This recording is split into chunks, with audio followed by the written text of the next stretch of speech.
Allah təbiətdə min dərdin, min bir dərmanını verir. Mütləq. Zaman var idi ki, nə xəstəlik yoxdur. Məsələn, xərçəng xəstəliyi yox idi. Qətiyyən yox idi. Heç anlayış yox idi ki, belə bir xəstəlik var.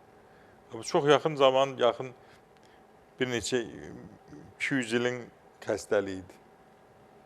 Zaman da var idi, bir də var ki, təbii ki, sənayenin inkişafı, qidanın dəyişkənliyi, sinir sisteminin oyaqlığı, yuxusuzluq, gərginlik, havasızlıq, xüsusilə də oksigensizlik, məişət şəraiti xərçəng xəstəliyinin yaranmasına və inkişafına səbəb olur. İndi ən çox da səbəbi olan nədir? Şualanma.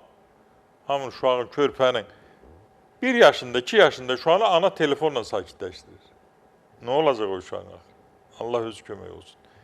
Böyük adam yatır, uşaq yatır, sinəsində telefon durur, görür ki, tərə suya batıb. Nə olub?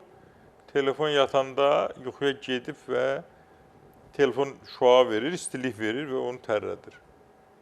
Ona görə də mütləq mənada nə etmək lazımdır? Sağlam həyat tərzi sürmək lazımdır. Sürətli yerimək lazımdır. Təmiz havada olmaq lazımdır. Təbii qidalanmaq lazımdır. Təbii qidalanmaq da çox adam, doktor, mənim ona imkanım yoxdur. Təbii qida nədir? Pendirdir, şordur, normal kəpəli çörəkdir və yaxud da cücərmiş buğdadır,